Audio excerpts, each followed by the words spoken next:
Dear children, welcome to वसा education. आज कर रहे हैं चैप्टर 3 मनी एंड इन्फ्लेशन। इसकी हम करेंगे कंप्लीट एक्सरसाइज। ये आपका ग्रेड 12 इकोनॉमिक्स बुक का चैप्टर है जीएसईबी बोर्ड से। सबसे पहला सेगमेंट है करेक्ट ऑप्शन चूज करना है जो क्वेश्चंस दिए गए हैं उसमें। ये डेफिनेशन किसने दी? What is accepted universally in exchange of goods और सर्विसेज इज मनी। यूनिवर्सली कौन सी चीज एक्सेप्टेड है एज कि हम जब भी गुड्स और सर्विसेज एक्सचेंज करते हैं तो सबने जो यूनिवर्सली एक्सेप्ट किया है वो है पैसा। ये डेफिनेशन दी थी रॉबर्टसन ने। जब भी डिमांड में इंक्रीज होती है तो इस टाइम पे इन्फ्लेशन कौन सा वाला होता है? उस टाइम पे डिमांड पुल इन्फ्लेशन होता है, जब भी जो है डिमांड में और ज्यादा बढ़त होती है। अगर जो प्राइस इंक्रीज है वो बिल्कुल कांस्टेंट है, स्टेडी है, तो ऐसे में पैसे की वैल्यू क्या होगी? पैसे की वैल्यू घटेगी। जब गवर्नमेंट जो है इन्फ्लेशन को कंट्रोल करती है रूल्स और लॉज के माध्यम से, तो ये इन्फ्लेशन किस तरीके का कहलाता है? Suppressed inflation. कौन से इकोनॉमिस्ट ये विश्वास करते हैं कि जब भी प्राइसेस में बढ़त होती है, भले ही हर जगह सबके पास रोजगार है, तब भी अगर प्राइसेस में बढ़त होती है तो उसी टाइम पर सही मायने में इन्फ्लेशन होता है। ये किन इकोनॉमिक्स का मानना है? केन्स का। कौन सा ऐसा इकोनॉमिक सिस्टम है जो तब यूज किया जाता है या होता है जिसमें राइस के एक्सचेंज में हमको कपड़े मिलते हैं या हम कपड़े के बदले में राइस लेते हैं? ये वाला इकोनॉमिक सिस्टम क्या कहलाता है? इसे कहते हैं बार्टर सिस्टम। बेस्ट मीन्स जो स्टोरेज ऑफ वैल्यू के लिए है, वो किसके लिए हम क्या यूज कर सकते हैं? कॉइन्स। दूसरा क्वेश्चन है, एक लाइन में आपको आंसर देने हैं। बार्टर सिस्टम का क्या मतलब है? बार्टर सिस्टम का मतलब एक ऐसा सिस्टम जिसमें गुड्स और सर्विसेज एक्सचेंज करे जाते हैं डायरेक्टली, बिना पैसे के इस्तेमाल के। मतलब चीजों के बदले में आप चीज लेते हैं या सर्विस के बदले में आप सर्विस लेते हैं। मनी की क्या डेफिनेशन दी गई है मार्शल के द्वारा? मार्शल ने कहा है कि मनी जो है वो है जो जनरली एक्सेप्ट किया जाता है एक मोड ऑफ पेमेंट के माध्यम के लिए, चाहे गुड्स हो चाहे सर्विसेज हो, या अगर आपको कोई कर्जा है उसको दोबारा से चुकाना है तो पैसे का इस्तेमाल होता है। मतलब हर जगह पैसे को एक्सेप्ट किया जाता है, चाहे आप कोई चीज खरीद रहे हो, चाहे आप सर्विस ले रहे हो, या फिर आप अपना कर्जा चुका रहे हो। तो उनके अकॉर्डिंग डेफिनेशन जो मनी की है वो ये, मनी एक ऐसी चीज है जिसको जनरली एक्सेप्ट करते हैं। नॉर्मली इन्फ्लेशन क्या होता है? इन्फ्लेशन मतलब हुआ लगातार जो गुड्स एंड सर्विसेज हैं उनके जो दाम हैं वो एक समय के अंतर्गत बढ़ते चले जाएं, तो उसको इन्फ्लेशन कहते हैं। कॉस्ट पुश इन्फ्लेशन क्या होता है? कॉस्ट पुश इन्फ्लेशन का मतलब हुआ कि जब किसी भी वस्तु को बनाने की जो लागत है वो बढ़ जाती है, जैसे मजदूरों की मजदूरी है या कच्चा माल जो है, बिजली है, ईंधन है, आपका ट्रांसपोर्ट है, जब इन सब पे खर्चा बढ़ जाता है तो जो प्रोड्यूसर्स होते हैं वो उस रकम को या उस भरपाई को पूरा करने के लिए चीज़ों के दाम बढ़ा देते हैं। तो जो गुड्स या सर्विसेज होती हैं उनकी जो प्राइसेस हैं वो इसी कारण से बढ़ जाएं, उसको कहते हैं कॉस्ट पुश इन्फ्लेशन। अब जैसे एग्जाम्पल के लिए एक बिस्किट कंपनी है, अगर वो मैदा यूज करती है, चीनी यूज करती है, दूध यूज करती है, उसको बनाने में अगर उनकी प्राइसेस बढ़ जाती हैं इन तीनों चीजों की, तो वो क्या करेगी? बिस्किट तो बनाएगी, लेकिन उसको जब ज्यादा पे करना पड़ा तो वो चाहेगी कि जितना उसने पे किया उसको वापस मिले, तो वो अपनी बिस्किट के जो प्राइस हैं उनको बढ़ा देगी। और जब यही चीज मार्केट में आती है तो धीमे धीमे क्या होता है? दाम जो है वो बढ़ने लगते हैं, और इसीलिए जो है इसको कॉस्ट पुश इन्फ्लेशन कहते हैं। नेक्स्ट सेगमेंट है आपको answer the following questions in brief. छोटे में आंसर देने हैं। पहला, मीडियम ऑफ एक्सचेंज के तौर पे मनी का क्या फंक्शन है, क्या रोल होता है? मनी जो है वो मीडियम ऑफ एक्सचेंज है। इसका मतलब क्या है कि पैसा जो है वो बेसिकली चीजें हों या सर्विसेज हों, उनको खरीदने और बेचने का एक माध्यम है, और इससे लोगों को आसानी होती है। लोग जो हैं अपनी चीज़ों को बेच सकते हैं, उससे उनको पैसा मिलता है, फिर उसी पैसे का इस्तेमाल करके वो जो खुद खरीदना चाहते हैं उन चीज़ों को खरीद लेते हैं। इससे बेनिफिट क्या हुआ? बार्टर सिस्टम की जो परेशानियां थी वो खत्म हो गई, क्योंकि पहले बार्टर सिस्टम में क्या होता था, आप चीज के बदले चीज देते थे। अब इसमें जो है डबल कोइंसिडेंस ऑफ वांट्स जो है इसकी समस्या होती थी।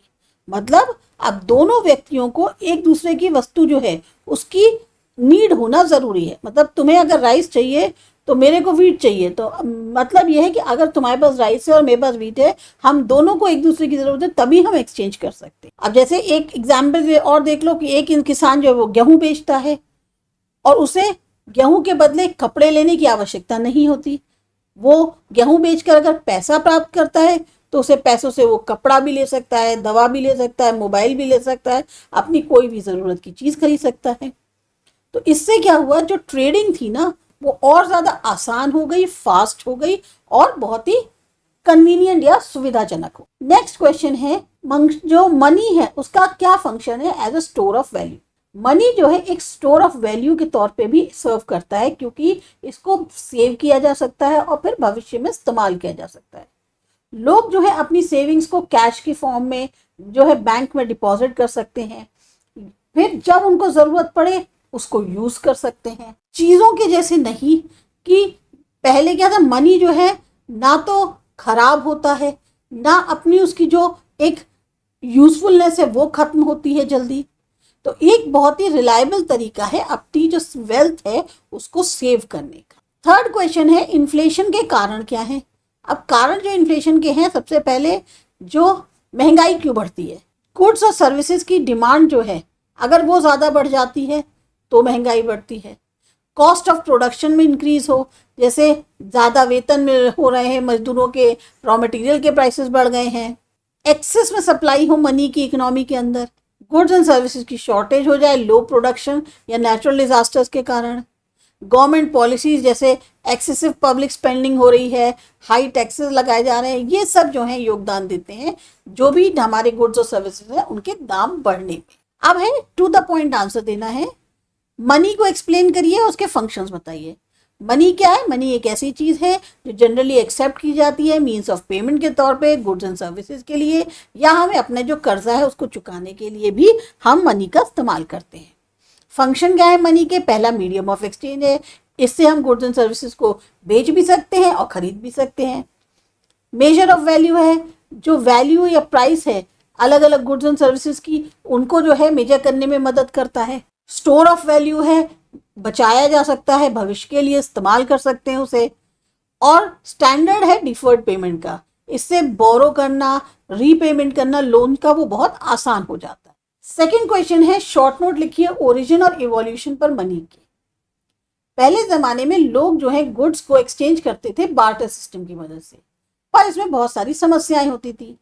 इन समस्याओं से पार पाने के लिए लोगों ने आइटम्स जो है उनका इस्तेमाल किया, जैसे कैटल, ग्रेन, शेल्स और मेटल्स को मनी के तौर पे। बाद में मेटल के कॉइन्स आ गए, फिर इसके बाद पेपर करेंसी आ गई जो गवर्नमेंट ने इशू करी। आज क्या है, कॉइन्स के साथ साथ पेपर नोट्स जो हैं दोनों इस्तेमाल होते हैं। लोग जो है इनको बैंक डिपॉजिट्स में इस्तेमाल करते हैं, debit cards, credit cards, UPI या डिजिटल पेमेंट्स। तो मनी जो है वो एक सिंपल बार्टर सिस्टम से लेके मॉडर्न डिजिटल फॉर्म तक इवॉल्व हुआ है। एक स्टेटमेंट है कि too much money chasing too few goods cause inflation. इसका मतलब क्या हुआ? इस स्टेटमेंट का मतलब है कि जब लोगों के पास ज़्यादा पैसा होता है खर्च करने के लिए, पर जो क्वांटिटी है गुड्स और सर्विसेज की वो सीमित होती है, तो डिमांड जो है वो सप्लाई से ज़्यादा हो जाती है। नतीजा, जो सेलर हैं, बेचने वाले, वो अपने चीज़ों के दाम बढ़ा देते हैं, तो जनरल जो प्राइस लेवल है वो बढ़ जाता है, उसके कारण महंगाई बढ़ जाती है। कहने को, जब ज़्यादा मनी होता है गुड्स से मुकाबले तो प्राइस जो है वो हाई हो जाते हैं। मतलब है अगर आप जैसे चीज़ें जो है कम है, पैसा ज़्यादा है, अब कोई भी उसको खरीदने के लिए क्या कर रहा है, कितना भी पैसा देने को तैयार है, तो जो बेचने वाला है वो तो यही कोशिश करेगा ना कि ज़्यादा से ज़्यादा मैं अपने चीज़ के दाम बढ़ा दूँ तो मुझे उससे ज़्यादा पैसा मिलेगा। इसलिए too much money chasing too few goods cause inflation. अब आपको आंसर्स डिटेल में देने हैं। बार्टर सिस्टम बताइए, एक्सप्लेन करिए लिमिटेशंस क्या होते हैं बार्टर सिस्टम के। बार्टर सिस्टम एक ऐसा सिस्टम है जिसमें गुड्स और सर्विसेज एक्सचेंज किए जाते हैं डायरेक्टली दूसरे गुड्स और सर्विसेज के लिए बिना पैसों का इस्तेमाल किए हुए। लिमिटेशंस क्या है? Double coincidence of wants. Exchange तभी पॉसिबल है जब दोनों लोग चाहते हो कि हमारे एक दूसरे की चीज हमें चाहिए हो। कोई भी कॉमन मेजर नहीं है वैल्यू का, डिसाइड करना बहुत मुश्किल हो जाता है वैल्यू अलग अलग गुड्स की। स्टोर करने में वेल्थ को बहुत दिक्कत आती है, बहुत सारे गुड्स ऐसे हैं जो बहुत लंबे समय तक स्टोर नहीं किए जा सकते क्योंकि वो खराब हो सकते हैं। डिफर्ड पेमेंट्स को करने में बहुत मुश्किल आती है, आप लोन्स को जो है वो रीपे नहीं कर सकते गुड्स की फॉर्म में क्योंकि उनकी जो वैल्यू है वो समय के साथ बदलती रहती है। ट्रांसपोर्ट करने में गुड्स को बहुत मुश्किल होती है, बड़े बड़े हैवी गुड्स को एक्सचेंज करना बहुत इनकन्वीनियंट है। इन्हीं लिमिटेशंस के कारण बार्टर सिस्टम जो है वो पैसे के इस्तेमाल से रिप्लेस किया गया। अब इन्फ्लेशन बताइए, कॉजेज ऑफ इन्फ्लेशन बताइए। तो इन्फ्लेशन मतलब हुआ कंटिन्यूअस इंक्रीज होना जो जनरल प्राइस लेवल है गुड्स एंड सर्विसेज का एक सीमित टाइम के अंदर, जिससे जो परचेजिंग पावर है मनी की वो कम होती है। कॉजेज क्या है इन्फ्लेशन के? डिमांड में बढ़ोतरी होना, जब डिमांड चीज़ों की और सर्विसेज की ज़्यादा होती है सप्लाई से तो दाम बढ़ जाते हैं। प्रोडक्शन कॉस्ट में बढ़त होना, वेतन जो मजदूर को मिलता है वो बढ़ जाए, रॉ मटेरियल के प्राइसेस बढ़ जाए, ट्रांसपोर्ट कॉस्ट बढ़ जाए, उससे जो है कॉस्ट ऑफ प्रोडक्शन बढ़ती है, नतीजा दाम बढ़ जाते हैं। जब बहुत ज़्यादा मनी अवेलेबल होता है इकोनॉमी में, लोग ज़्यादा खर्च करते हैं, उससे डिमांड और प्राइसेस बढ़ जाते हैं। नेचुरल डिजास्टर्स के कारण, फसल बर्बाद होने के कारण, लो प्रोडक्शन के कारण सप्लाई जो गुड्स की है वो कम हो जाती है, उससे प्राइस बढ़ जाते हैं। गवर्नमेंट ज़्यादा स्पेंड करती है, टैक्सेस ज़्यादा लगाती है और इकोनॉमिक पॉलिसीज़ जो हैं वो भी बहुत ज़्यादा इन्फ्लेशन के लिए योगदान देते हैं। तो इन्फ्लेशन जो इफेक्ट करता है वैल्यू ऑफ मनी और इंक्रीज करता है कॉस्ट ऑफ लिविंग को। इसीलिए बहुत ज़रूरी है कि गवर्नमेंट जो है वो अंडर कंट्रोल रखे इन्फ्लेशन को, जितने भी उसके ओवरऑल डेवलपमेंट होता है इकोनॉमी का उसमें उसको महंगाई को जितना ज़्यादा से ज़्यादा हो सके कंट्रोल में रखना हो। तो ये थी आपके चैप्टर की कंप्लीट एक्सरसाइज। उम्मीद है आपको अच्छी लगी होगी, समझ में आई होगी। सब्सक्राइब करिए आसा एजुकेशन। मिलते हैं अगली एक्सरसाइज।